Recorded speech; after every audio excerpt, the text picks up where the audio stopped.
Chloe, should we get started? Let's do it. Okay. I can operate the slides, I think. There we go. Well, good Fantastic. morning. Hi, everyone. Oh, God. Morgan, take it away. No, go for it. I worry about internet issues, so I'm afraid you're talking, and then I'm afraid that I'm being weirdly silent. But go ahead, Chloe, please. Okay, well, thank you, Morgan. Good morning, everyone. We are very excited for our third and final day of the IDRA EX South convening. This session focuses on fair school funding in the South, or really applying to wherever you're coming in from. And I think if you're just coming in, although I think we're all here, feel free to either introduce yourselves in the chat, or we will do that in just a moment. So welcome. Okay, did I do it? I did it. Okay, well, I'm Chloe Sikes. I am the Deputy Director of Policy at IDRA. My work mostly focuses on Texas and our policy work in Texas, but as you've probably gathered by now, we work very much as a team at IDRA across the organization, and so work closely with all of our regional partners in all the states where we are active. And I will turn it over to Morgan to introduce herself. Hi, everyone. I'm Morgan Craven. I'm the National Director of Policy, Advocacy, and Community Engagement at IDRA. So I focus on federal policy advocacy and the way that it connects with the 11 states in DC that are in our Equity Assistance Center region. And I also support the work of folks who are doing policy advocacy and community engagement work in states and local communities across the South. I'm very excited to be here to talk about fair funding and how it is tied to the federal relief funding that we have seen in schools. Our next introductions are you, this happy, smiley son here. And thank you to those who are dropping your names and what you do in the chat. You all have the ability to come off mute and on camera. If you're comfortable doing that, we would love to hear your voices and see your faces. If not, please use the chat. We have this introductory question. What are you hoping to learn today? In addition to who are you, where do you work? Pronouns, anything else you want to share, but what brought you to this session?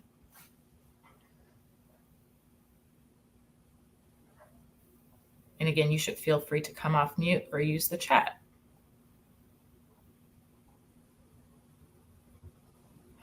Yes.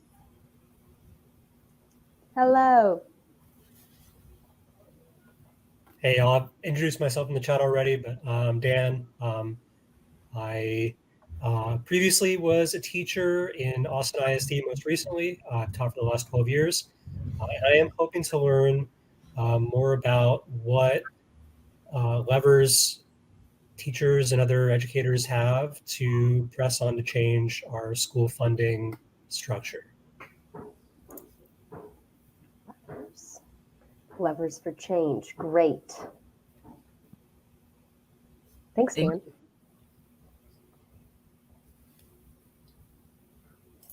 Anyone else I see, Susanna, you're teaching kindergarten dual language.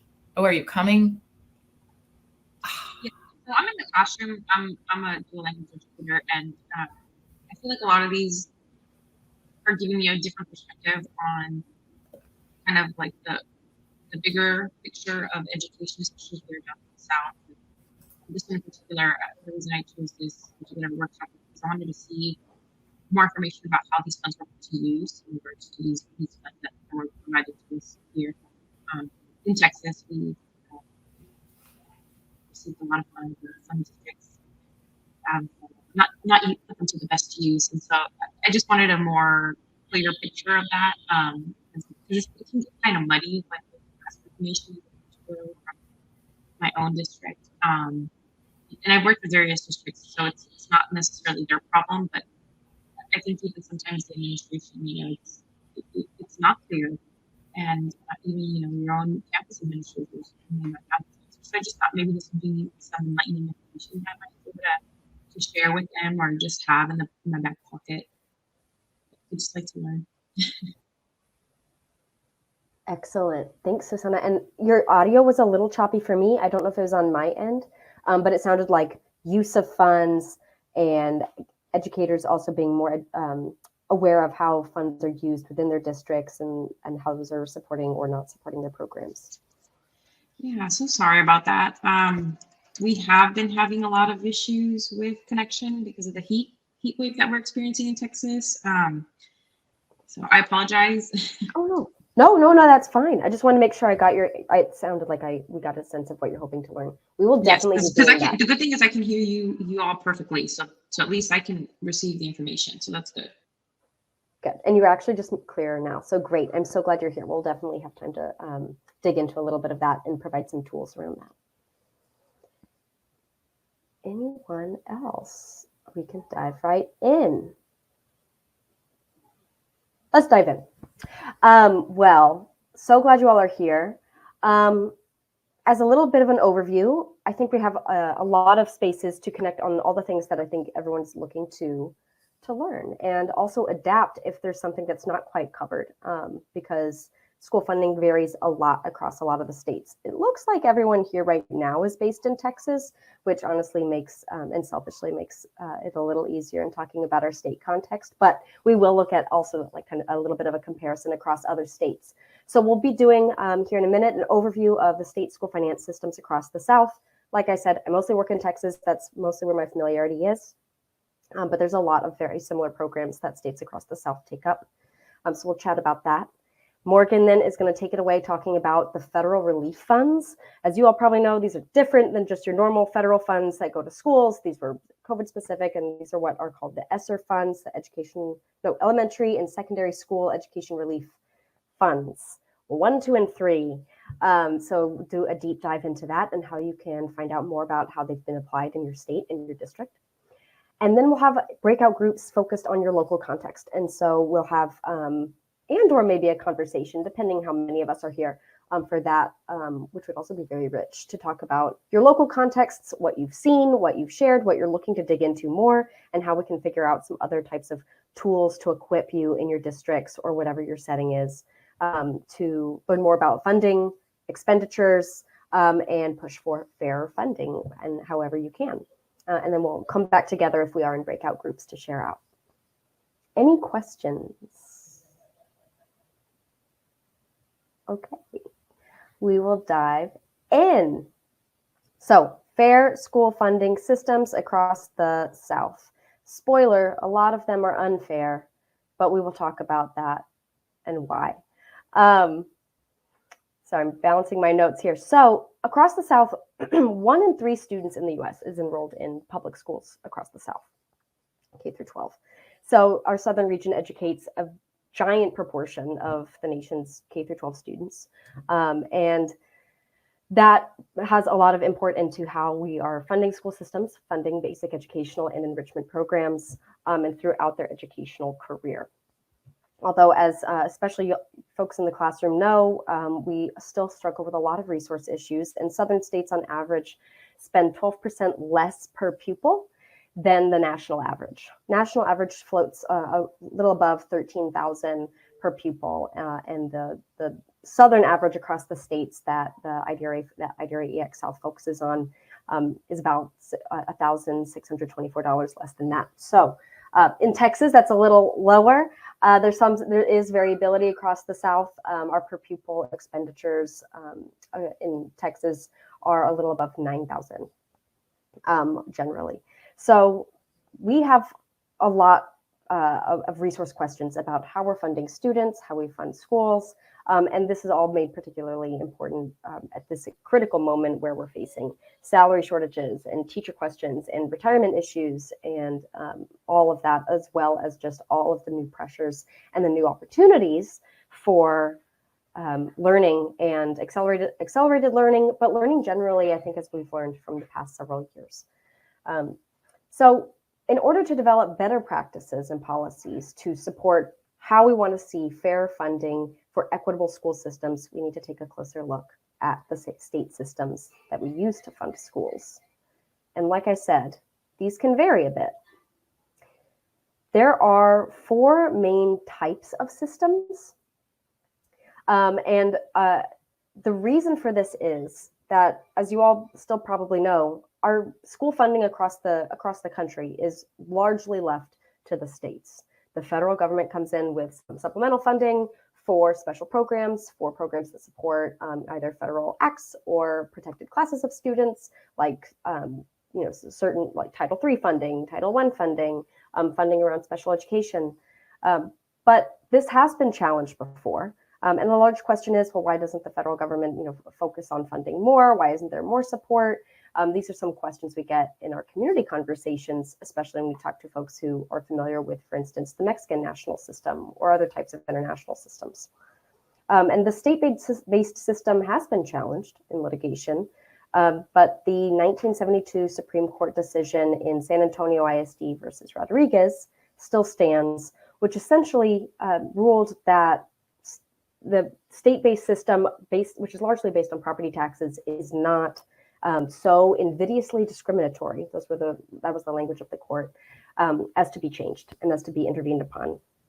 And in that case, the plaintiffs came together in the San Antonio area and said our funding system that is based on our local property taxes, how much we can raise in our local revenue from our local tax base, is unconstitutional. And we say it violates the 14th Amendment's Equal Protection Clause because we don't have the tax base to adequately fund our students. We need greater assistance. There needs greater state support in order to do this.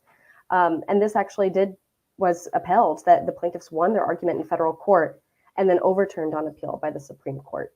And in that decision, as we said, the federal government essentially abdicated the responsibility that education was a protected right, that a full, equitable, and adequate education that is funded as such is a right that is protected by the federal government. They said this is, the states need to provide it, and there's certain protections, but really the funding system is left up to the states.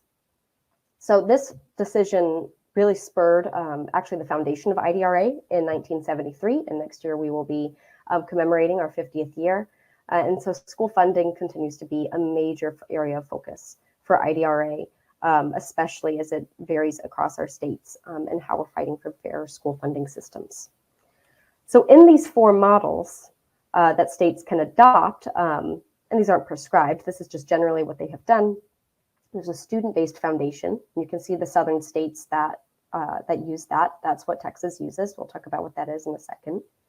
There's the resource-based allocation, and there's a few states that use that as well. These tend to be the two most popular types of models across the country and across the South, as you can see. There's the guaranteed tax base or tax levy equalization system, which is very interesting, and actually only two states use it, Vermont and Wisconsin. So we won't talk about that quite as much. And then there's a hybrid model that might pick parts of these, and Georgia and Mississippi in the South use that, as well as several other states. But most states in the country, about 34 and about 50% of our southern states, use what is the student-based foundation. And that's where you have a basic allotment, a base funding per pupil. It is based by student. So that's a per pupil basic allotment. And then you have weighted characteristics that really are multipliers on that basic allotment for additional funding based on student characteristics and sometimes district level characteristics. In Texas, and in a lot of these states, that's additional funding for special populations, bilingual education, being in a dual language program in Texas now, for special education services, although that varies a little bit because it can also be based on the services a student receives, not just their identification, being identified for compensatory services, and for districts that might also have a weight that has a weight for the size of a district, the density of a district, and whether they're fast growth or not. There's a lot of other weights, but these are some of the ways that there might be characteristics attributed to students based on their identification, or a district based on its nature for additional funding in the school funding formula. So we're student-based. The resource-based allocation program is a little different because it is focused instead of on students and that are identified for certain programs and then funding students based on that weight. This is based on the resources needed to provide certain educational services. So in a resource allocation system, you might have the funding is based on what the salaries are going to be to provide those services, to provide those courses, to teach those programs. A lot of times the funding is determined by a student to teacher or a student to FTE ratio for what that program would require. And for example, in Alabama, which uses this type of system, funding is determined by a student to teacher ratio, but that varies. How much funding is attributed to that varies by grade span. So I believe it's like pre-K through 4th has a certain weight, and then I think it's 4th through 8th or 4th through 7th, and then up into your high school grades have different types of weights. So it is broken out. It's not uniform, but it is still based on the student to teacher ratio rather than being generated by just a student type of identification. The guaranteed tax-based system, like I said, I don't know as much about this one. It seems really unique. This is essentially where there's a lot more state aid that comes in, and because it's offered in Vermont and Wisconsin that have kind of longer histories with more state support and intervention, you can probably tell why. But the funding is provided to equalize the tax base that is, or the taxes that are paid on a certain base of property by their districts. So more funding goes to low property wealth districts than to the high property wealth districts. This in theory is what happens in a student-based system, but it is not always so because of the way our formula operates. And then the hybrid system, like I said, this can vary, but at least in Georgia, for instance, there is a bit of the resource allocation system and a bit of the, the student-based system and a bit of the guaranteed tax levy system, insofar as that all districts must raise $5 per $1,000 of taxable property wealth. So there's like a floor that's put in of how much districts must raise locally. And I guess that's part of that tax levy equalization. This is very interesting. But I don't know that we have anyone from Georgia here. So we are mostly concerned with a student-based model for our conversation, which is generally the most used, although it can still vary a lot in how different states use their formula. Any questions? Also, feel free to put in the chat if I am using any terms that are weird, if I'm saying formula too much, if that is confusing, if you want to backtrack, spend more time on anything, because this is really meant to be, as applicable as possible. All right, thanks, Susanna. Okay. All right, so like I said, this can vary a lot in how it operates. So IDRA has 8 general principles of fair funding to start looking at a funding system to determine or to assess equity. Or, what are equitable measures that could be, to, I think, Dan's point initially, levers for change at the policy level, and sometimes even when you're talking about expenditures or other allocations at the local level. So these are 8.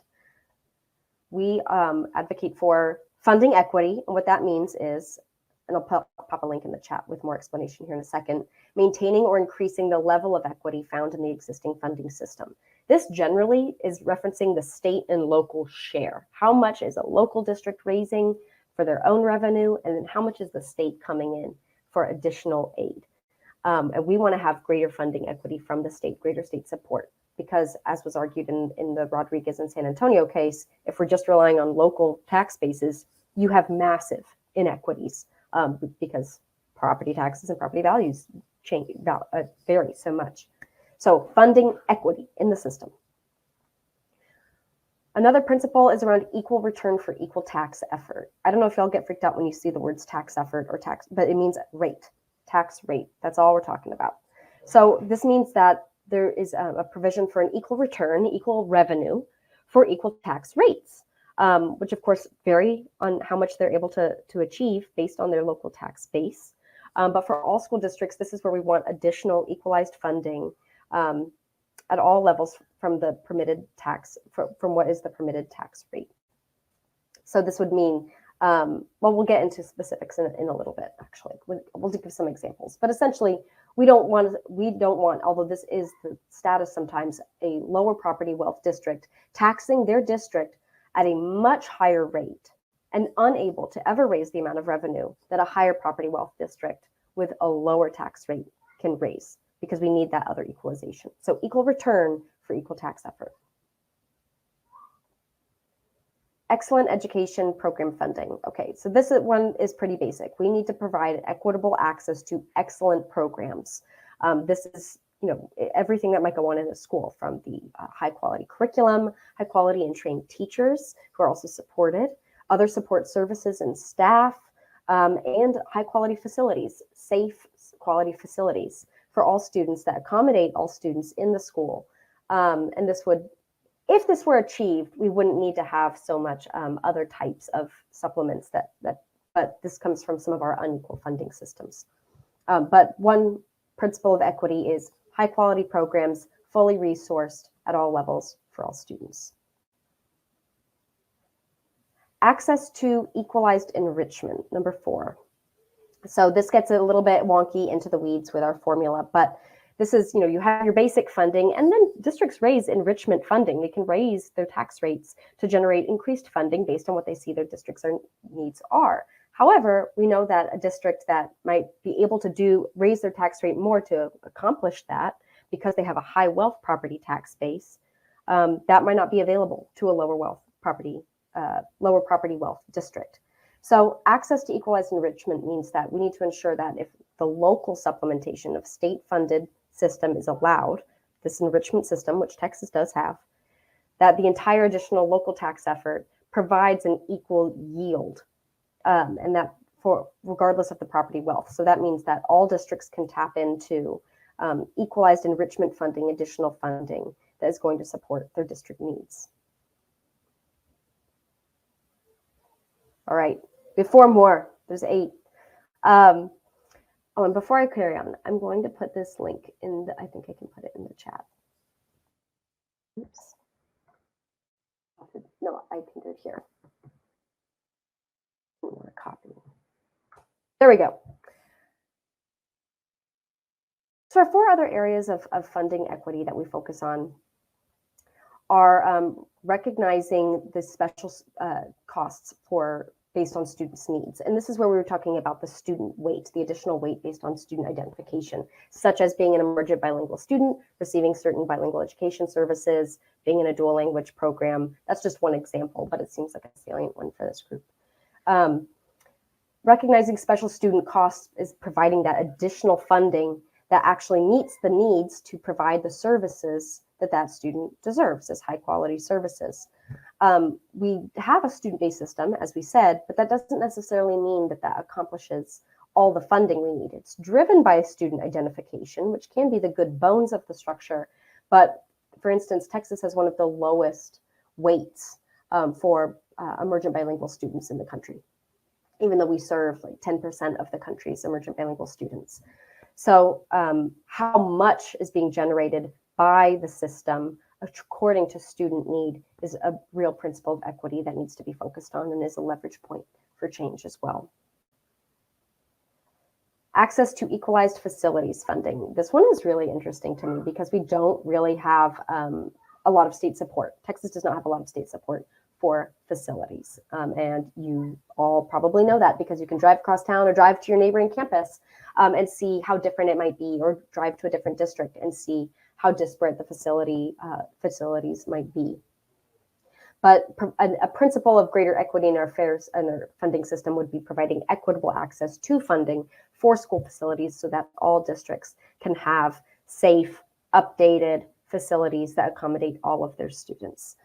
There are some aspects of the Texas formula that provide certain relief or certain state aid, but they are restricted. And they are limited and capped at how much relief might be, or how much aid might be available for districts undertaking a large facilities bond, for instance.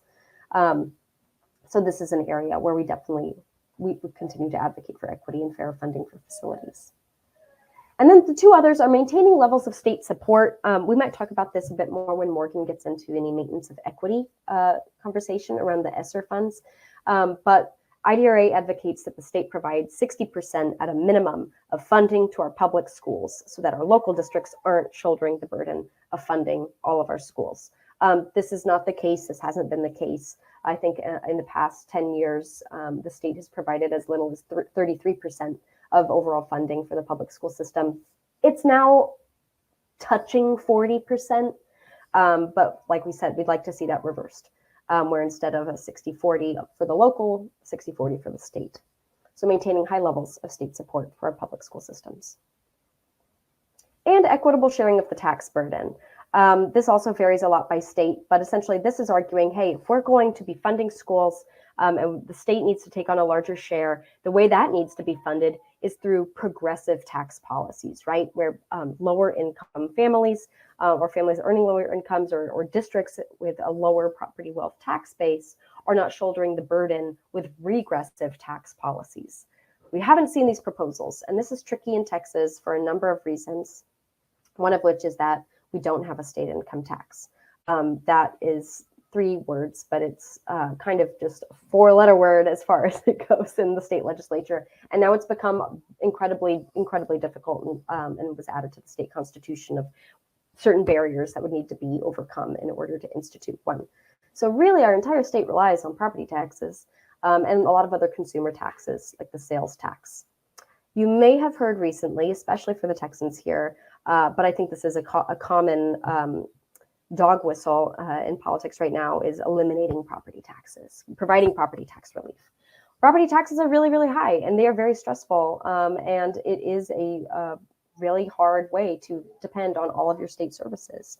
And proposals that we have seen in Texas to provide property tax relief, rely on the sales tax. That's a consumer tax, and that is not equitably distributed. That is a regressive tax.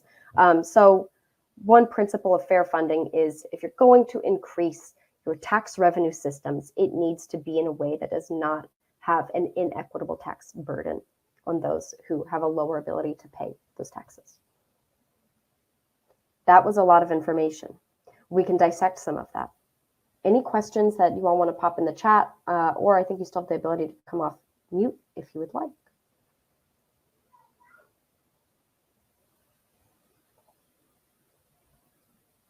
Okay.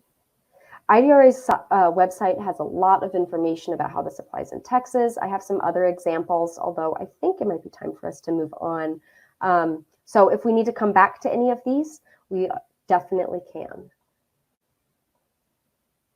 Oh, yes, I was also going to do a model. Here we go. Okay. So I'm looking at another screen from a link. In order to, oh, the $1 million question. Susanna, I saw $1 million question, how to provide relief but not affect school funding. Ah, yeah. If the state just tapped into a lot of other revenue streams that they wanted to provide, they could, which they can, provide a lot more funding in the state coffers to fund schools. That'd be one option. But it's easier said than done. I just put a link in the chat. And I think it would have, do I need to share my screen? I might need to share screen. Here we go. We're giving it a try. Can we see this? Oh, we can. Okay, let's see if I can get closer. No, just close enough. IDRA created several school finance dashboards. And these are things we're going to expand. We'd like to build upon. We just rolled them out January of 2021. But this is hopefully a tool for folks, and it is just focused on Texas, for you to look up what your district's funding is according to 3 particular dashboards. And you can see that you can toggle between those at the top here on the same web page. This is updated with last year's financial data. So it is updated. We're going to focus on the state versus the local share of funding. But if you are curious, especially you, Susanna, you can go to the Texas Bilingual Education Funding page, or dashboard, excuse me, and you can, no, it still wanted to stay there. I don't know if it wants to update on my share screen. You can play around with it. Maybe we'll come back to this one. You're loading, you're loading. Yes, we did it. This is just then looking at bilingual education funding in the bilingual education allotment, because it kind of has 3 tiers. So I'm really trying not to go into the weeds because it is very exciting. I like our dashboard a lot. You can see here that the regular bilingual education allotment is in dark blue. And then for English, it still says English learners, but emergent bilingual students in dual language programs, which they have a slightly elevated amount of funding. That's in the light blue, and then you have the orange, which is for non-emergent bilingual students who are also in a two-way dual language program, generating funding as of 2019. That was a new development. So anyway, I just wanted to highlight that. But we have our special education funding there. I'm going to go back to the state versus local share dashboard for a moment. Did it update? It did. You can search. There's a lot of introductory text here. You can filter this by your ESC region. I don't remember if we have any folks in other states, but your educational region, our state's broken up into 20 educational regions. So San Antonio is region 20. It kind of defaults to that, but you can search by any of them or multiple. And then also by your Texas county. So if you're looking at, I want to see all the districts in Travis County or in Bexar County for region 20, you could limit it to just that and compare the districts just in your county or in your entire region if you like. It's not limited to then just by district, but if you get down to your county, you have a pretty narrow view of what you're trying to look at. And at least here on the local and state share dashboard, local funds are here in blue. This is the percentage of local funds, or the percentage of funds for the districts that are generated locally. And then you have in orange the share of state funds that are coming from state aid to the district. And if you hover over any of the information, you're going to see the district information there, superintendent, county, zip code, as well as the average daily attendance. It's really like it's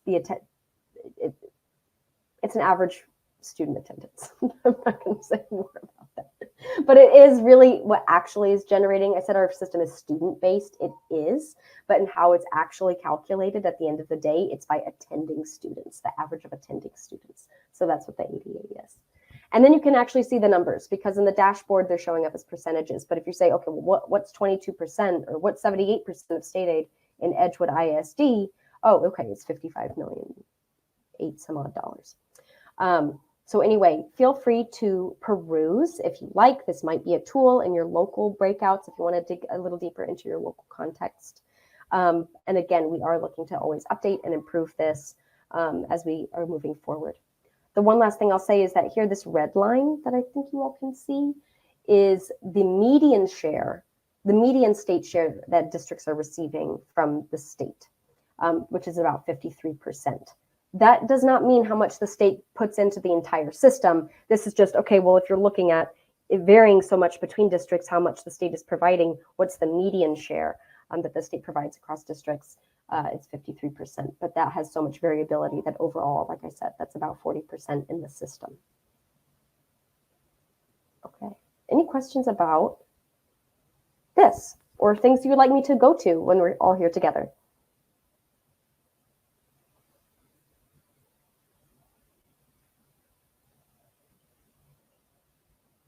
All right, this is a lot of information. So feel free to, yes, bookmark this. Thank you, Susanna. Play around with it. It's something we can certainly come back to in the breakout rooms and discussing your local context. Stop sharing there. Okay. And go back to our slides. So now we have a poll.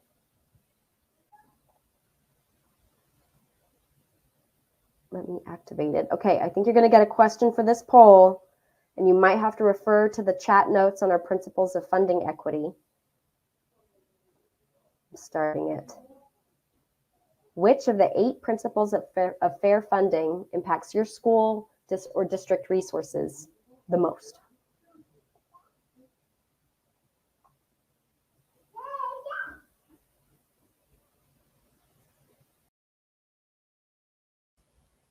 Okay, has everyone gotten a chance to answer? Looks like it. All right, I see 67% saying excellent education program funding, and 33% saying access to equalized facilities questions. Okay, great. Well, this was, I mean, it's not a test. All of these impact your funding systems, but I think this will help narrow the scope of maybe in our next conversation of how federal funds are being applied, because facilities and educational programs are 2 of the key areas. And then what you want to focus on as levers for change in your local contexts. So thank you. And we can always circle back to the state context as we walk through the federal and local ones. I'm going to close the poll and turn it over to Morgan.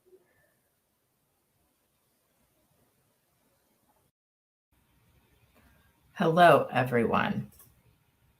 Thank you, Chloe, for that wonderful background. I'm going to talk about the federal relief funding that I'm sure you all are generally familiar with, that was distributed by the federal government in 3 different packages since 2020, since COVID started.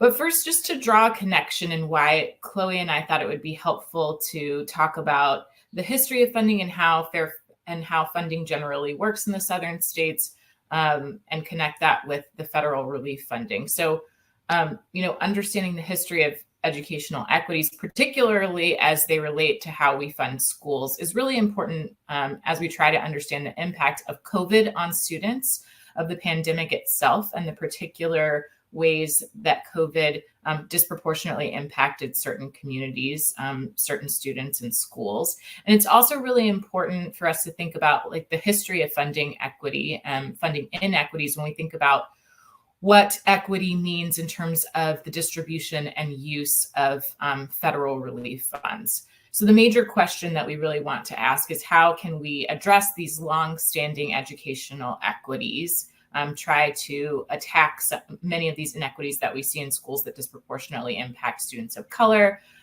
emergent bilingual students, immigrant students and families, students living in communities that have been under-resourced intentionally and inequitably for many decades. How can we use this federal relief funding to start to chip away at that and make sure that we are allocating it with an equity lens? So I'm going to talk about the federal relief funds generally, describe some of the provisions that were put in place to try to address some of these fundamental educational inequities that impact those students that I just described. And then we'll sort of walk through a tool and then go into breakout rooms to sort of connect this history of funding inequity and what we saw with the federal relief funds. Please, I have the chat up. Stop me along the way, come off mute and ask questions. I would love that. And this should be a conversation.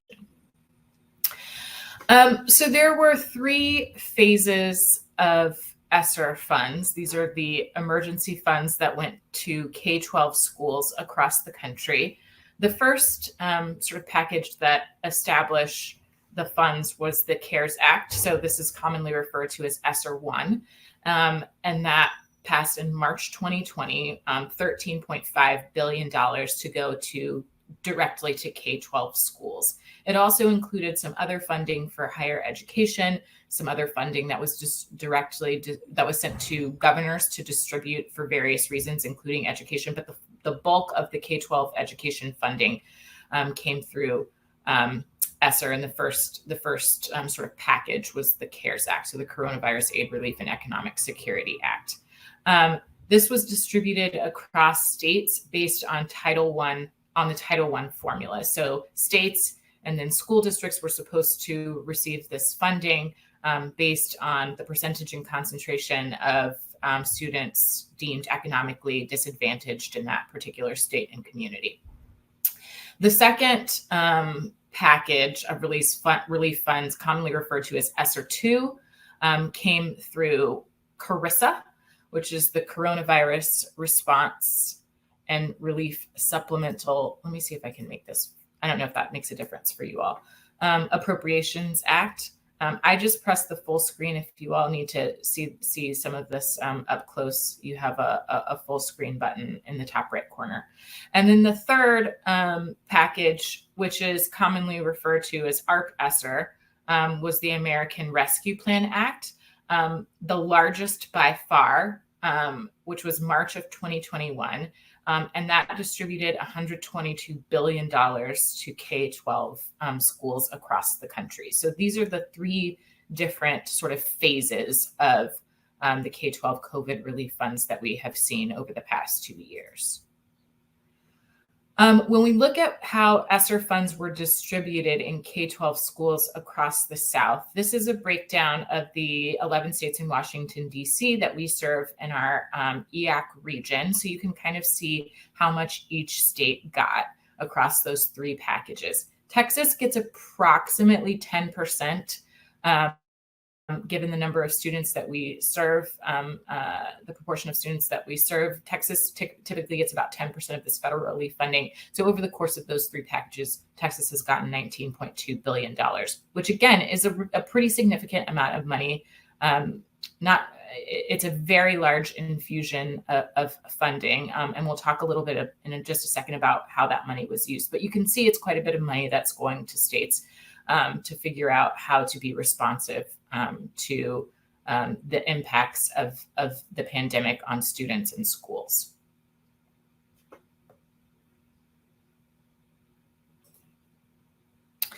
So over the next few slides, I'm going to talk about the uses, and these were set out in each of the packages. So each federal relief law had a list of uses that only changed slightly over the course of the three, but you will see that they can be interpreted pretty broadly. The list of uses is pretty hefty, and some of them are written in a way where schools can really use this funding to really support a lot of different programs and focus on those historically marginalized groups of students who for a long time have not, due to the way we fund schools, had equitable funding, fair funding in their schools. And so I'm just going to quickly go through these uses, addressing the needs of children from low-income families, English learners, racial and ethnic minorities, students experiencing homelessness. This is the language from the last package, the American Rescue Plan Act. Planning for or implementing activities during long-term school closures, including providing meals, which is obviously very, very important for addressing some of the real needs that young people and families were dealing with during COVID. Schools can use this funding to purchase educational technology. And of course, that was something that we saw that a lot of people were paying attention to is how COVID really exacerbated and revealed the digital divide that many students were struggling with, students in rural communities, students of color, students without economic resources in their schools. And so COVID federal relief funds can be used for educational technology. They can be used to provide mental health services and supports, which we know students really need in schools. We know that schools are not providing students, particularly schools that serve students of color, are not providing students with mental and behavioral and emotional health supports, and that students and families were experiencing real spikes in terms of need of those supports during COVID. And so the federal funds can be used for those sorts of supports. For summer learning and supplemental after-school programs. When we hear schools talk about, we don't love this term, but the commonly used term is learning loss. So sort of how schools were not serving students in the way that we would hope they would during COVID because of a number of factors, including school closures, technology, lack of authentic communication with students and families. So really addressing, making sure students are able to catch up and get back to where they need to be. Funds can be used for that, and a majority of schools that are using COVID relief funds are using it for some sort of summer learning and supplemental after-school programs to help students get to where they need to be. Addressing learning loss, this was actually a requirement for some of the funds in the last package, the American Rescue Plan Act. A certain percentage of the funds have to be used to address learning loss. And this is sort of the last broad category, other activities that are necessary to maintain operation of and continuity of services, including continuing to employ existing or hiring new local education agency and school staff. So again, a very broad category. These funds can be used in a number of ways. I have a polling question. I'm just going to double check and see how many. There are 4 of us. So you are welcome to come off mute. I would actually love to hear if I will put up the polling question so you can see the options, and please feel free to use them. I'm going to open it up, but I'm asking you all to come off mute and share how your school or school district has used ESSER funds, if you know.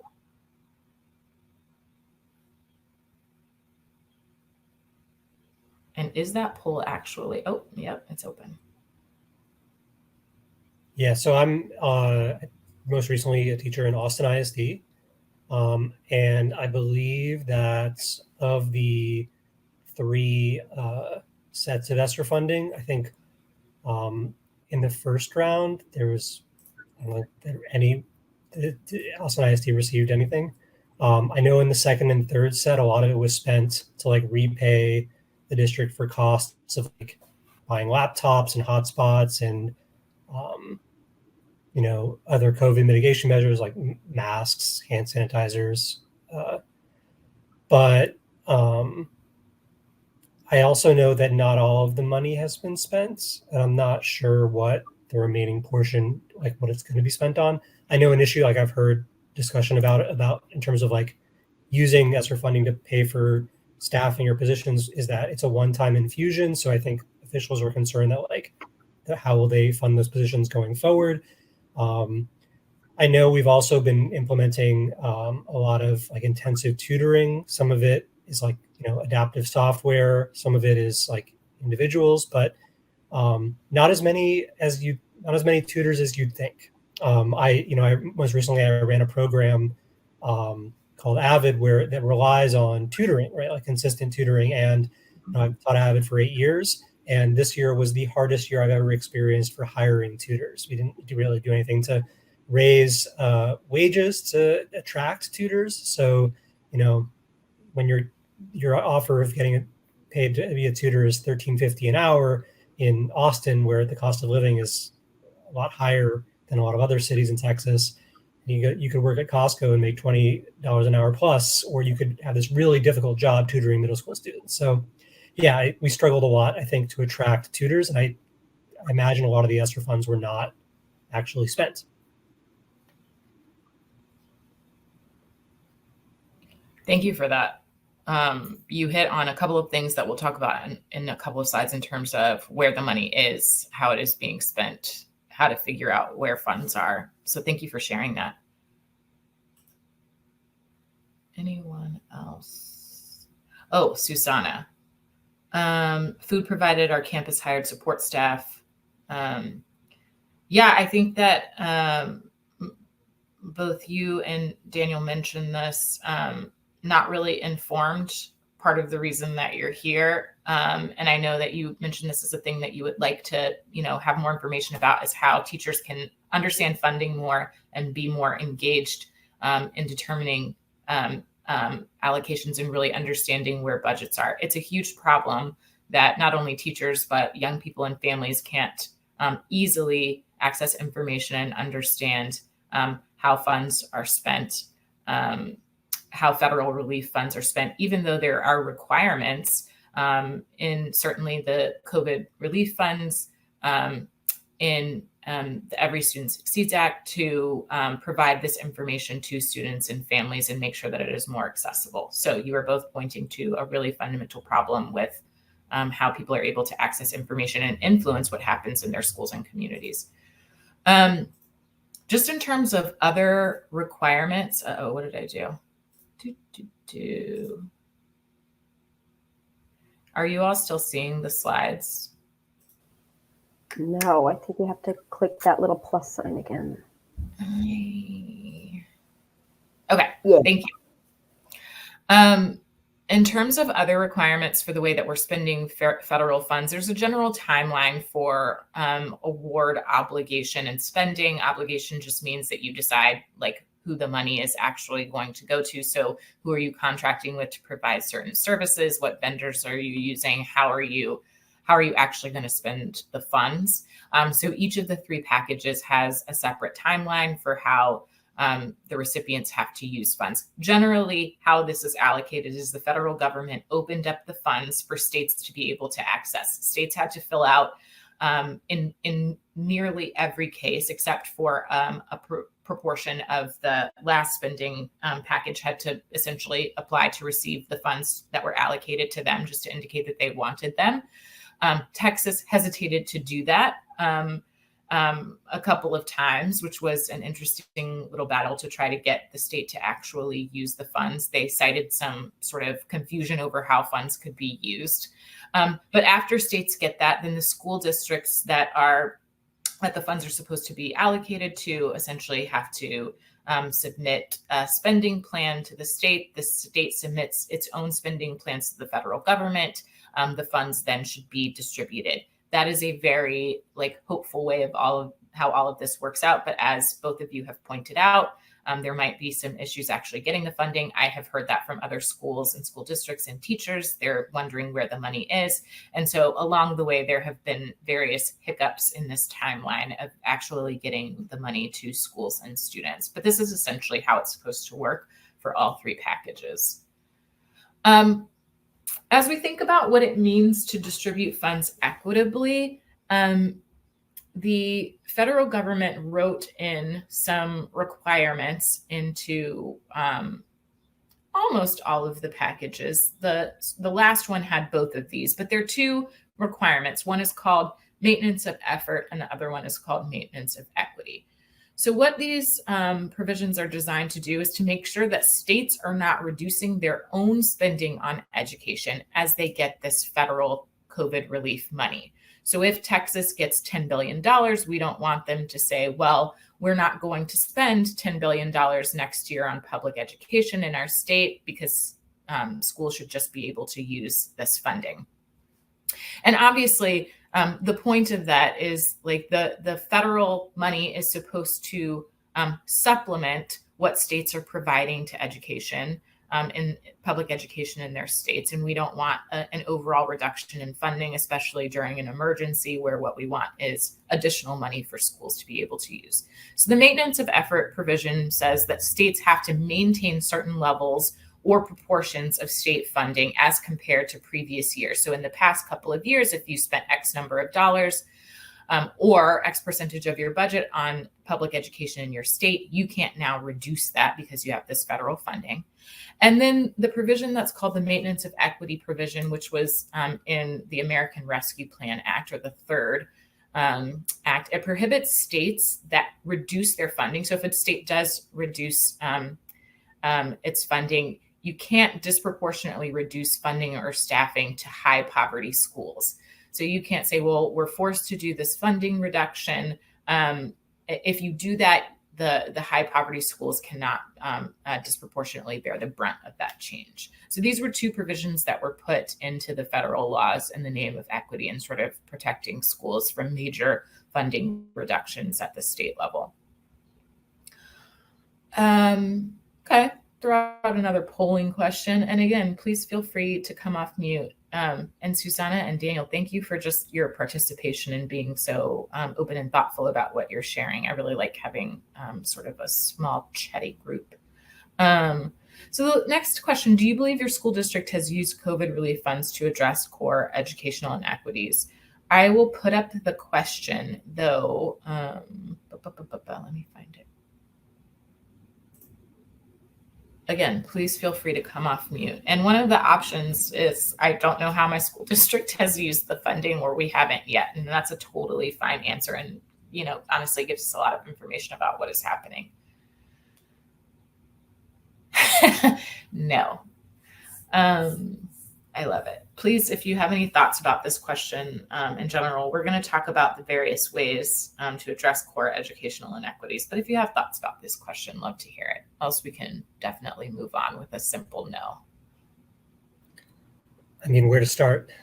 I think it's there's so many core educational inequities that, COVID relief funds hadn't, did nothing to address.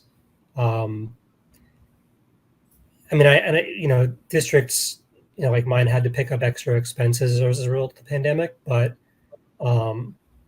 there are so many educational inequities that predated the pandemic that we've just allowed to continue that to fix them would require more money and would require significant investment over time, not a one-time infusion to purchase laptops and masks. It would require like changes to how we staff our schools, facilities, and resources. Yeah, you're bringing up such a good point. It's really easy to say use these billions of dollars to address core educational inequities. And when we say that, we do not think that they will solve anything. But it is what we don't want is for us to just say, you know, we're not paying attention to that at all. We're going to use billions of dollars in any way we want, when what we should be focusing on are what are some community-driven strategies.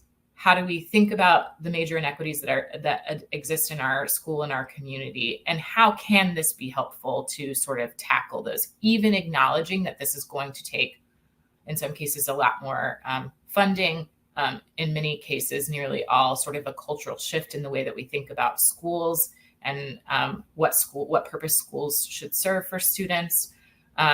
An understanding of the concept of inequity generally, which I think a lot of policymakers and folks that are making decisions about how to allocate funds are not truly appreciating and seeing.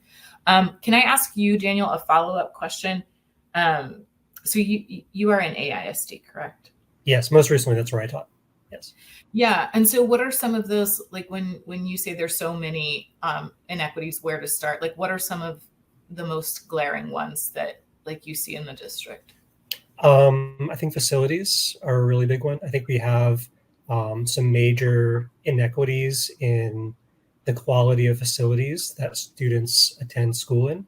And the quality of the facilities have a huge impact on student learning experiences, right? Like we have a large number of our campuses that received facility assessment scores this past year that were like unsatisfactory. Like people like we have a lot of schools that have repeated failures of HVAC systems, and it gets kind of hot here in Austin.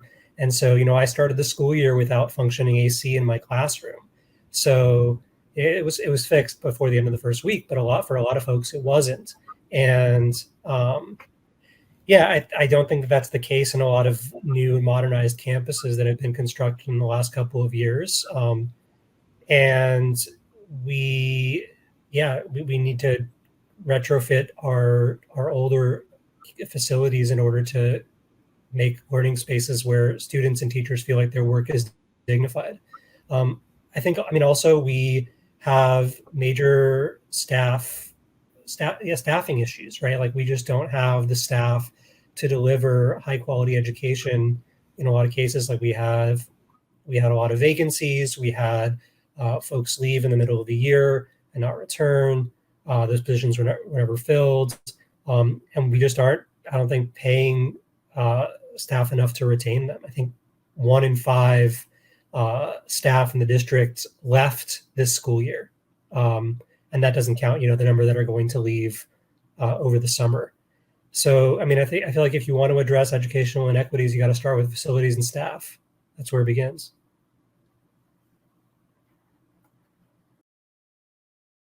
Are there other conditions related things that are impacting teachers, and what are they, in your opinion? Sorry, I only heard like the last part of your question. My connection was a little, if you mind repeating that?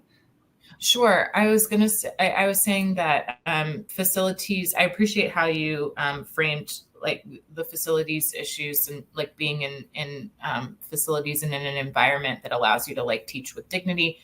In addition to that, are there other like conditions, issues that you can name other than like facilities and pay that teachers are experiencing that you think is really motivating them to leave the profession? Yeah, you're talking about like working conditions? Working conditions, like the culture of the state and the school, curriculum and instruction restrictions, anything like that. Yeah, I could say a lot about this subject.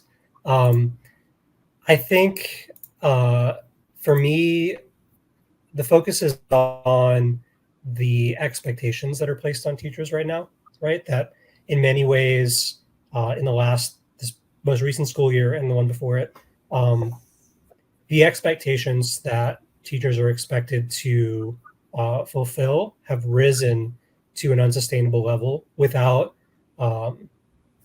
adequate resources or like reduction in, the expectations went up and the resources didn't. So we are being asked to do a lot of things as teachers that we were never asked to do before without adequate support, resources, and staff to do it. And I think that it's made a lot of the work of being a teacher unsustainable. I don't know if that, I don't want to go on for too long about this, take up too much. No, that's really helpful. I'm sorry for all my follow-up questions. I just, I mean, teachers are like you maybe also seen all the polling that's been done in teachers this year, but like teachers are more dissatisfied with their jobs than ever before in the history of polling teachers, right? Rates of stress and burnout are higher, like symptoms of depression are higher this year. And a lot of it is related to working conditions, right? Like this idea that there's been an increase in expectations, right, of what teachers are expected to do. There's been, in many cases, an increase of expectations of what students are expected to do, right? That they're expected to just come back and return to normal and make up for this learning loss when we aren't like actually doing very much to engage with the real trauma that students and educators have experienced in these last couple of years, right? Like we should be doubling our counseling staff, and in many cases, like we're reducing it, right? We should be doubling our, we should be reducing class sizes and ensuring that, teachers have manageable class sizes so they can actually build relationships with students. And in many cases, we're cutting teaching positions and class sizes are going to go up. So maybe you can, deliver instruction effectively to a large group, but you can't really help students cope with trauma if you've got a group of 30 kids versus 15. It's, it's harder to address the students' individual, like behavioral and emotional needs.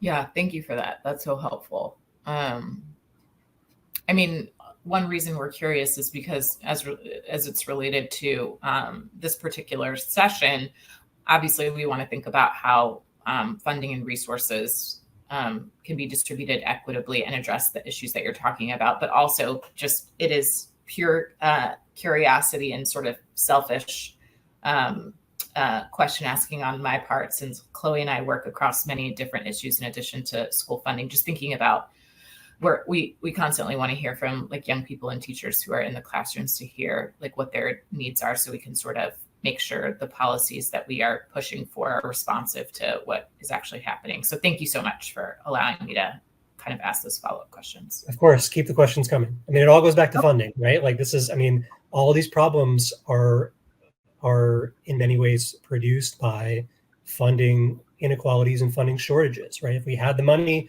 for facilities, we would spend it. If we had the money for staff, we would spend it, but we don't. We don't receive it. Mm-hmm. Yeah. I think the rest of what we're going to talk about is super relevant to that. So one thing that we did is actually, this is sort of a general federal spending requirement, but one thing that came up with ESSER is that for both states and local education agencies that were receiving federal funds, one of the requirements was that they had to communicate with stakeholders and get community input into what their spending plans were going to be.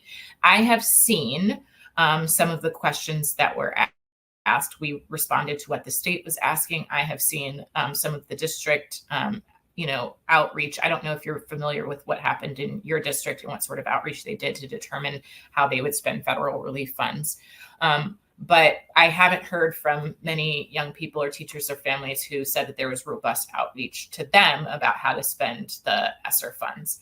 So last summer, we convened several listening and learning sessions that were focused on different groups of students to try to hear what recommendations they had for how to spend their federal relief funds, and determine that there were sort of several key areas. So how funds can be used to support school communities, how they can be used to foster supportive and culturally sustaining schools, and how they can be used to ensure the meaningful presence and participation of all students, which that's a category that gets at a lot of what you were just naming about how students and adults are coming back into the classroom with certain needs that were not being addressed certainly before. There, we don't ever meet recommended student to counselor ratios ever, but certainly now with responses to COVID-related grief and trauma, responses to grief and trauma related to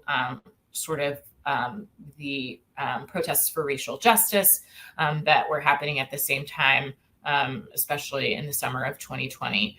So how do we support students? So I will drop this link into the chat. You also have all of our slides, but I will drop the link into the chat if you are interested in reading through the recommendations that came from young people and teachers and other advocates that we talked to about how to spend this funding equitably and what were the true needs that they were seeing in their communities.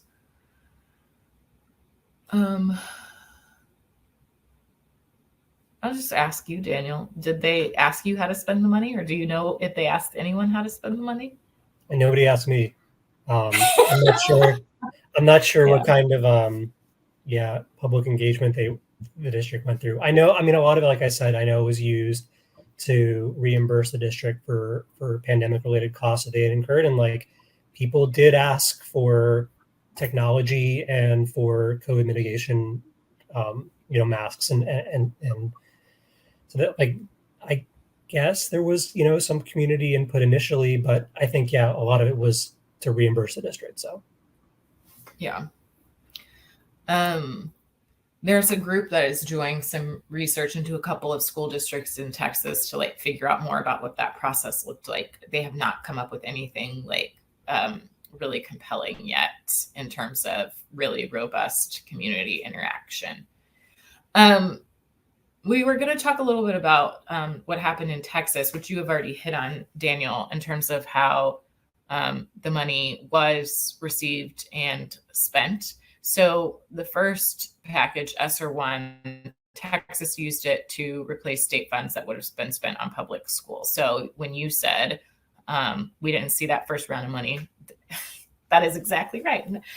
Really, no one did. And so when ESSER 2 came out and when ARP ESSER came out, they were more explicit about the supplement, not supplant requirements, saying that states could not use the funding to replace state funding for public schools. And of course, there were the maintenance of effort and maintenance of equity requirements there as well.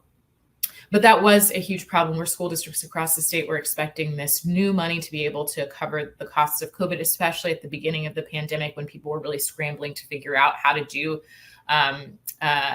distance learning, which no one had ever really done on a large scale before, and really address some of the health needs that were coming up for students and families. So that was a huge blow to, I know, a lot of school districts that were planning to get that money and didn't. There was a delay on getting ESSER 2 funding. Texas finally got the funding and released the application to local education agencies 6 months after it was made available to the state. And again, they claimed that they were waiting on answers to certain questions about what they could do with the funding, specifically around this question of supplanting state funds. They were waiting for some instructions on maintenance of effort requirements around higher education funding in the state. But we now have those funds as well. And then we have the American Rescue Plan Act funds. In the state plan that Texas submitted to the federal government, they said that the main things that they were going to focus on as a state with the funding were learning loss and mental health supports. It is not clear. They identified those as the most pressing needs facing Texas students as a result of COVID. It is not yet clear to me how exactly they are intending to focus on those two things and encourage school districts beyond what they have done sort of in the distribution of recommendations made around the distribution of federal funds and how they're urging folks to focus on those. Chloe could speak to this more. There was a bit of a battle during the legislative session about who had the power to actually say what school districts could do with funds. And there was an effort to, through the lawmaking process, sort of control how school districts were spending federal funds. I'll say, and I'll drop this link, Chloe shared with me an article yesterday that I thought was really, really helpful in terms of seeing how folks were spending funds. And it gave a couple of examples. So Dallas ISD, for example, has a $75 million improvement plan for 46 campuses. They have money to extend the school day at 60 of the district's campuses that it identified most need that extended school day. They're using the funds on tutoring, on some spending directly for students with disabilities who have under Section 504. They're doing reading academies, which were part of the original school funding bill from 2 sessions ago. Arizona is using part of its money to partner with 3 of the state universities to build teacher recruitment and retention efforts, which is a really interesting approach to some of the issues that you pointed out, Daniel. In Idaho, they're spending some of the money to expand the community schools framework and to provide mental health and nutrition and other services. A lot of schools are spending it on summer learning, on facilities, and so just a wide variety of things. But because those provisions are sort of broad, there's room to be creative if school districts and states are willing to do that, to tackle some of the issues that we have pointed out so far. I'll pause there and see if there are any questions about Texas, what we're doing and not doing.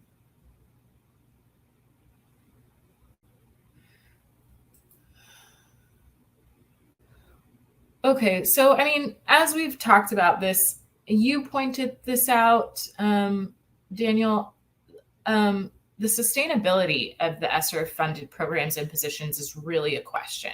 So if we are going to pour money into a certain thing with this additional federal relief funds, how do we make sure this is sustainable over time? If we're funding a bunch of positions, what happens in 2 or 3 years when we no longer have the federal relief money and we can't depend on getting more? Have we set up systems that will be able to continue these programs that we put in place, or do they just fall apart once the money dries up?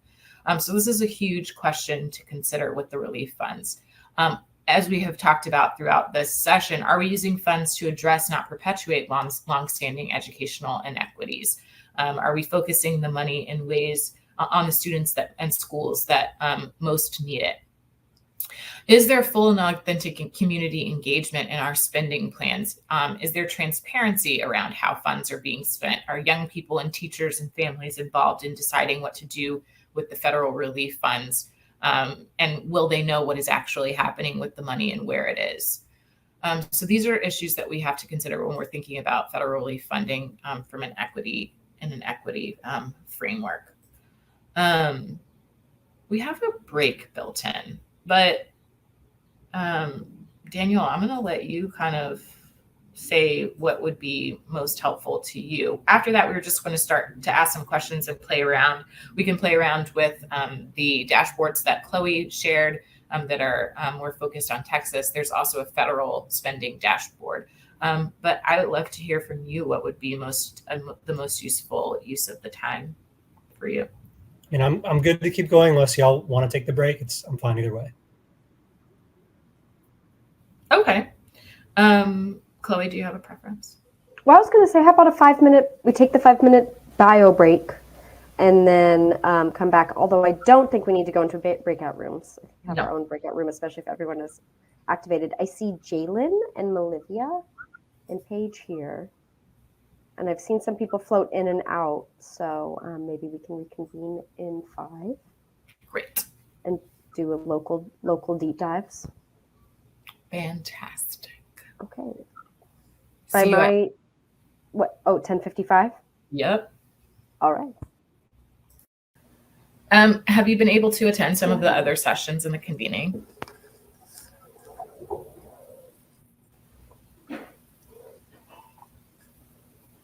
Oh, can you guys hear me? Yes.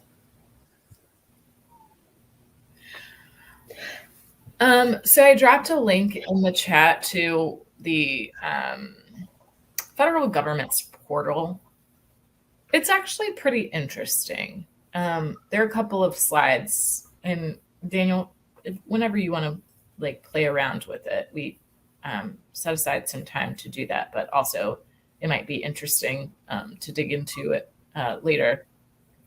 It basically shows spending of the various funds. So there's the ESSER fund, which we've been talking about, which you can, if you have it open, you can see the tabs in the screen on the slide on the top right. It has the total relief funds that were sent to states, the ESSER funds, which we've been talking about, which are K-12 public school funds. The GEAR funds are that governor fund that I mentioned earlier. So governors of states in the first two federal relief packages got some funds that they could spend, including on education in the state. EANS is it's the set of funds that were set aside for private schools. So that was really an issue in the first two, as GEAR was in the first two packages, not in the American Rescue Plan Act. Equitable services is this idea that Title I funds and federal relief funds could be spent on non-public schools to serve certain students. That went away in the American Rescue Plan Act. And then here is the Higher Education Emergency Relief Fund, so funds that were specifically designated for colleges and universities. So you can look by state to sort of explore these funds. If you click on a state, so the example here is South Carolina, you can see how much, just a summary of the funds allocated, the number of students, number of LEAs, the award per capita, which is sort of interesting. Under that state sort of layout, you can click on a drop down that gives information about each of those funds with specifics like this. So this is how South Carolina spent its ESSER funds specifically. So over the 3 acts, it spent 92% of the CARES Act funds, the CARISA funds, and then has yet to spend any significant portion of the ARP funds yet. And it also gives you some dates at the bottom of when states and local education agencies are required to obligate those funds or designate how they're going to spend them. So the portal is kind of interesting. I think it's an interesting tool in addition to the IDRA tool that Chloe laid out that lets you explore state funding in Texas in particular, to hopefully get a better idea of where these funds are. And if you have like fellow educators who might be interested in playing around with those or who have follow-up questions, Chloe and I are happy to sort of walk through those for anybody. But it's an interesting way to sort of track what's going on. Not all the data you probably want at all times, like on a very, very specific local education agency or campus level at all. It takes a little bit more digging to find out about those, but a helpful tool to try and just kind of get a sense of what's going on. Any thoughts or questions? We had, as part of this session, splitting into breakout rooms. Obviously, as Chloe mentioned, not going to do that, but would love to hear from you, Daniel, and anyone else who might pop in about some of these questions, which I know we've sort of gotten at throughout the presentation as you shared information. And thank you again for that. A lot of it is related to using the portal, which we're happy to kind of give you time to do if you want to poke around on that. Or if there's anything that you just want to talk about right now with me and Chloe, we would be happy to do that too.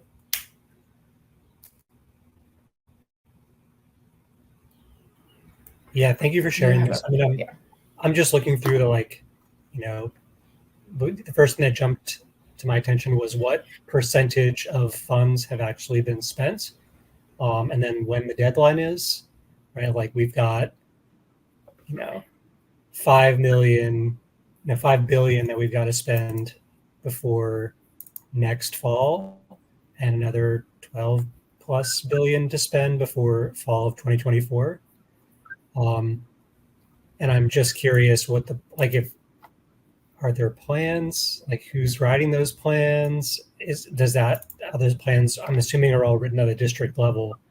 And then, yeah, what that, I guess my first question would be for the first round of the Carissa funds that are available until fall of 2023, I would expect to see, some action from school districts pretty soon. What is that process going to look like as school districts begin spending those funds, do you think? Yeah, it's a good question. I just quickly Googled AISD's site for ESSER funds. So I don't know, in great detail, Nicole, if you have a better sense for what their plans are, I will stop talking. But this site might be helpful to give you a sense of where the district is. They have a timeline and some budget reports. And some different links to spending for the 3 packages. But generally, it is a look on a school district website and see if they have posted anything yet about how they plan to spend what's going on. SAISD, for example, released a report about what they're planning to do with the funds and how they will obligate them. I would say kind of what I have heard is this, they also did is reach out to each school and say, your allocation would be this. Please tell us in the next couple of weeks which programs you would like to spend that on. Any of the money that is not spent in the time period laid out in the federal law has to be returned to the Department of Education, which I think people are not anxious to do. So they have to at least obligate the funds and say, like, we are in contract with this particular vendor, and here's how we're going to spend it by the deadline. There are actually some deadline extensions, including one that was just released. I think it's 12 to 18 months.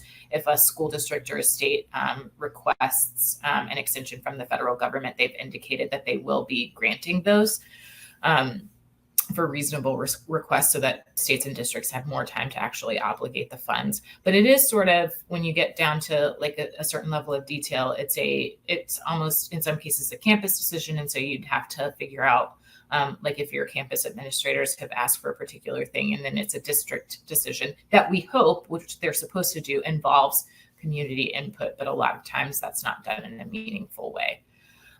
So in terms of timeline, it does feel very tight for some of this, but there are extension opportunities. And then in terms of making plans, it's really district by district. You kind of have to figure out what the district has decided to do.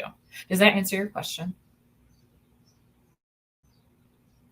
Oh, sorry, it does. Thank you. This website's helpful. Mm-hmm. I mean, it doesn't really give me the answer, but it's like, I can see where this is like the district's proposal of what their timeline is, but yeah, there's no specifics here.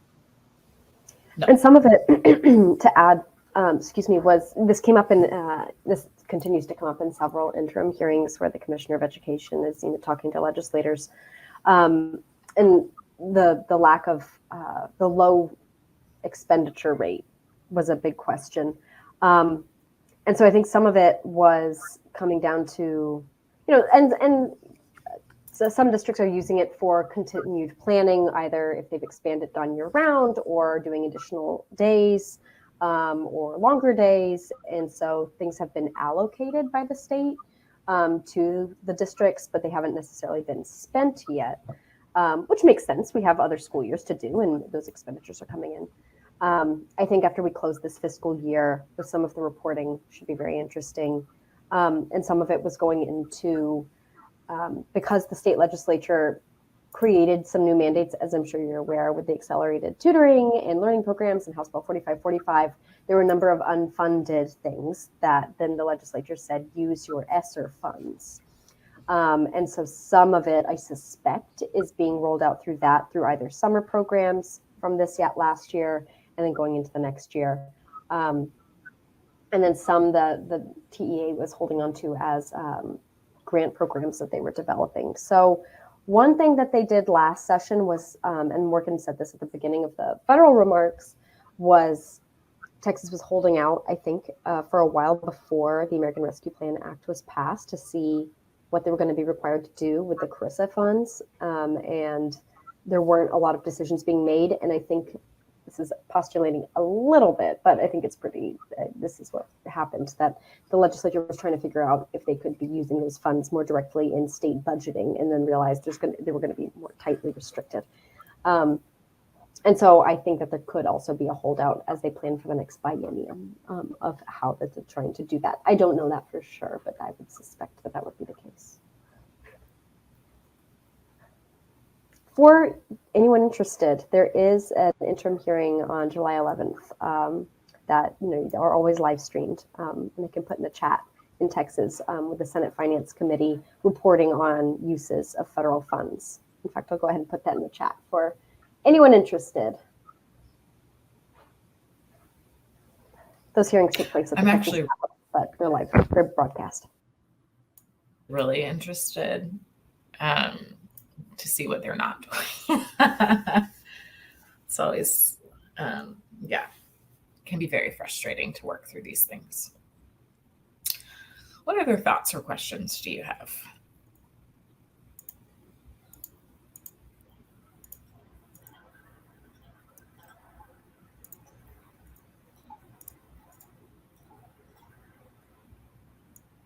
Sorry, I'm processing all of this. There's a lot to look through here. Take your time.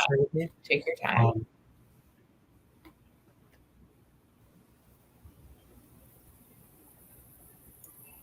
And Jalen and Melivia, if you're here out in the ether, feel free to either weigh in the chat. If you, I know that sometimes people are coming in and out, so if there's anything we can review in the presentation, I think it's linked in the handouts. Happy to double back and review some of the state information or other earlier federal information we were talking about if you missed that or had to step away.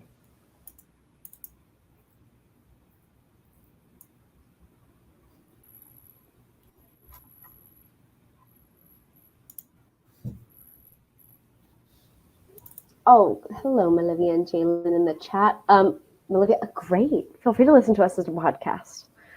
So glad. In fact, IDRA does run a podcast called Class Notes. If you are interested, you can find it wherever you get your podcasts. I guess that's what they say. It's on Spotify. It's on our website. So I hope this has been helpful. Jalen, I found the info where schools get most of their funding. Interesting. The dashboard has how much funding, but not necessarily, well, how much funding and whether from local sources or state sources, yes. So that you might be thinking of that.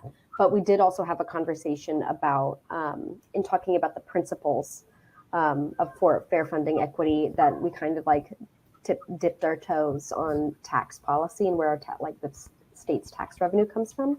But there wasn't necessarily a slider tool for that. However, if you really want to get nerdy in the weeds, the Texas Controller, and I don't know if you're in Texas, Jalen, but the Texas Controller's Office is, I would argue, one of the most accessible like public agency websites that we have. It's shocking. It's shockingly accessible with their data. Well, actually, I don't know if that's the link I actually wanted. Let me see if I can get the specific link. But anyway, there is very interesting and accessible information about the Texas budget, and it's pretty well visualized, especially for being a state agency side, a state office. I'm going to try to get to the specific dashboard, though, that I was thinking of and bragging about that for the moment.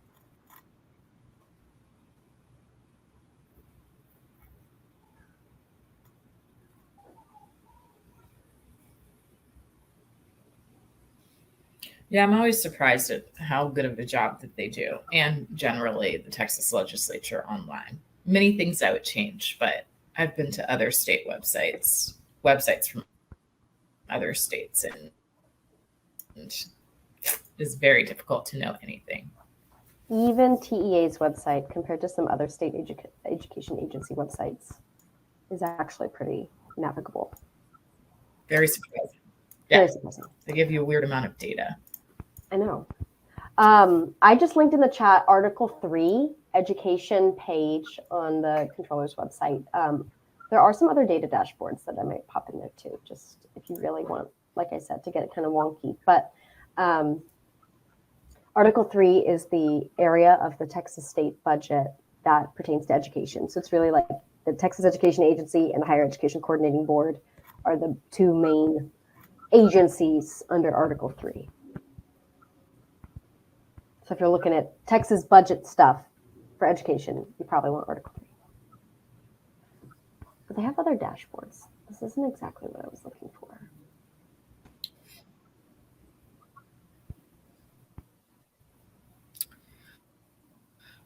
I'll also say generally, as we're talking about, we're kind of getting into like understanding resources. And to us, that means like, what are next steps for advocacy? There are quite a few that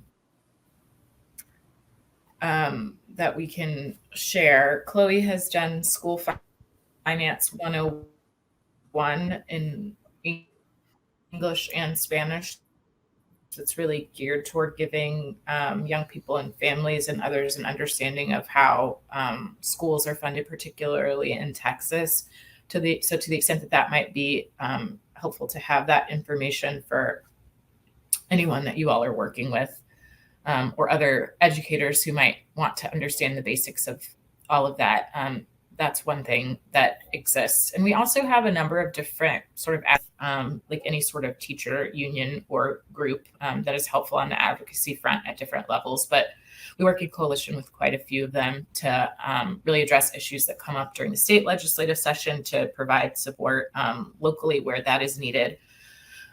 So if there's any way that we can be helpful as you think about your own work or how you share this information with other teachers and working on these issues. Sure. Yeah, I mean, I've been a member of Education Austin. Our immediate concerns are, related to like district budgeting, staffing, wages for classified employees. But I know like going into next year, like how we're spending those ESSER funds is going to be something we're looking at as well. Yeah, for sure. Love Education Austin. I should have worn my t-shirt, which Ken Zarefis thrust into my hand and said, here's a t-shirt.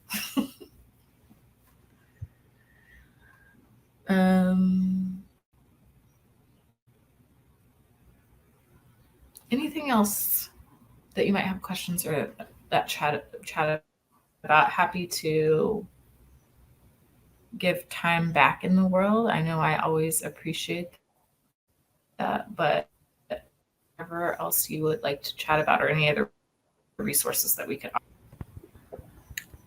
offer. Yeah, I do have one question. Maybe you can speak to it. I know, Morgan, you're much more knowledgeable about the subject than I am. I know there's been talk I've heard about, I don't know how much of it's, official, but of redirecting, whether it's CARES funding or some other type of school relief funding for COVID, to like increasing security measures in our schools, right? Like I've heard elected officials make this argument, right, that like after the shooting in Uvalde, that like we need to take the money that was earmarked for COVID relief and put it into like hardening targets.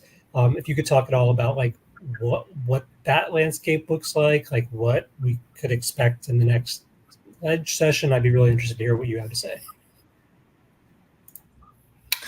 Yeah, so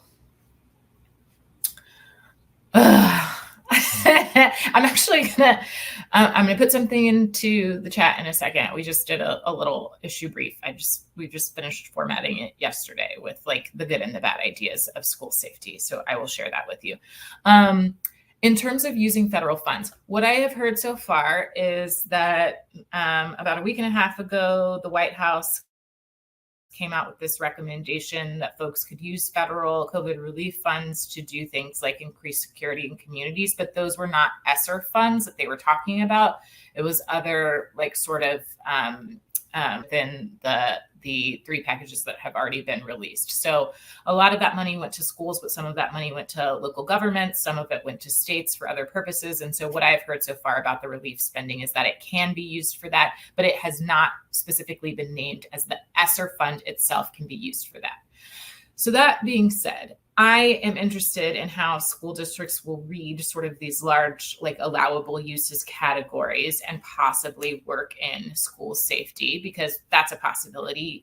Someone could read it into that, what those categories are, and say, well, I don't want to make this argument, but say in the category for like mental health supports and what students need, perhaps they would read that into like it's school safety funding, and maybe they would even read it into it being like the type of school safety spending that we personally don't want to see, which is school hardening, as you named, school police officers, arming different folks that are in a school community. So you could possibly read it into that. I don't know what is coming in terms of a federal sort of reading of the laws, or an interpretation of the packages that have already passed to say you can spend ESSER funding in these ways, other than things like mental health supports and emotional and behavioral health supports are certainly tied to school safety. So that's that. The gun safety bill that is working its way through Congress right now, they have released a general framework of it, though they are still writing the language, right? I'm guessing she was going to say right now. Until Morgan comes back, I was going to add on the Texas side, there also is a bit of a dance, as I think Morgan was just alluding to, with wanting more supports for mental health and behavioral services, but not only directing attention to that and then completely ignoring the conversation about actual violence and getting more into the hardening measures. But right now there is a commission going on special education funding, and interim commissions. Sometimes the legislature will assemble an interim commission to study an issue and then presumably come up with a report. They'll come up with a report that'll probably be issued in December in advance of the January legislative session. And so that has already, they were tasked with this last session, the Special Education Funding Commission. And so a lot of special education advocates are also concerned about hardening measures and also increased surveillance, the wrong type of supports and focus on mental health and students with disabilities, and then being because of already higher disparate discipline rates. But that is a certain funding conversation that's going on currently. Morgan, I see you're back. I was just adding a little Texas update. Yeah, I'm so sorry. Please tell me where I stopped. That's our school safety issue brief that I just dropped in the chat. Oh, great. I think you were just talking about the bill in Congress. They have a framework, but have not yet released the language. Okay, cool. I didn't say much else past that once I saw you all not moving. Yeah, so they have a general framework, which includes some provisions that have to do with juvenile background checks, and then also providing funding to schools for school safety. So our concern right now, and how we're trying to influence the language of that, is what are the parameters of that? When they distribute money to states for school safety, what are they saying you can't spend funds on? So interestingly, Chris Murphy, who is one of the people who is in this gang of, I think it's 20 at this point, who are working out the language of this bill, also has sponsored bills that say you cannot use federal funding to fund police programs in schools. So he has a bill that he has sponsored called the Counseling Not Criminalization Act that creates a grant program on behavioral health supports, but says no federal funding for police. So it will be interesting to see how he negotiates what I know there will be a lot of pressure to make it sort of broad so that states can decide what school safety means to them, which in Texas I think is very dangerous. But also balance what he has put out in the world as his position on all of this, which is those are the things that we should not be spending money on. So that's where things are now. I don't know the amount of money and how what the prohibitions will be, but that's what we're worried about right now, is that we'll get another round of funding and states will just be able to say, well, what we think is great? School marshals, one heavily guarded exit, flooding every campus with school police. So that's what we'll kind of have to deal with. Thanks. Yep.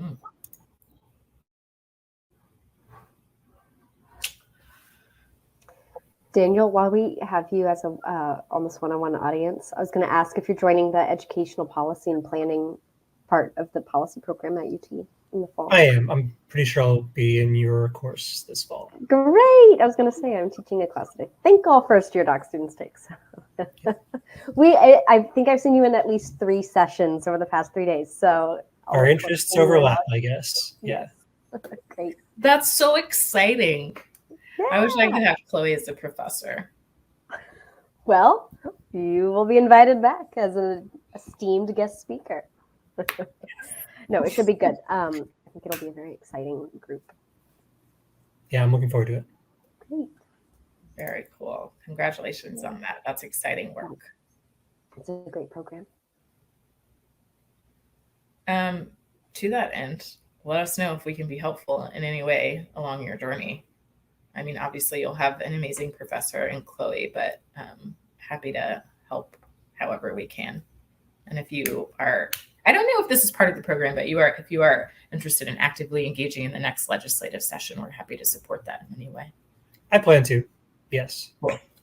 I'm going to drop the TLEC info. Perfect.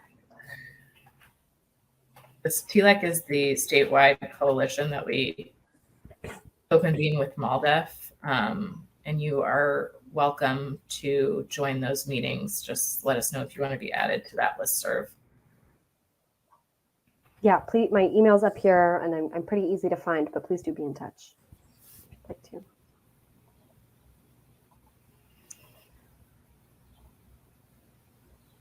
All right. Okay. Thank you. Well, thank you, everyone. Thank you. Daniel, thank you so much. Yeah, thank you for hosting this session. I learned a lot. Thanks for joining and your insights. Take care. Have a good rest of the afternoon. Bye. You as well. Bye.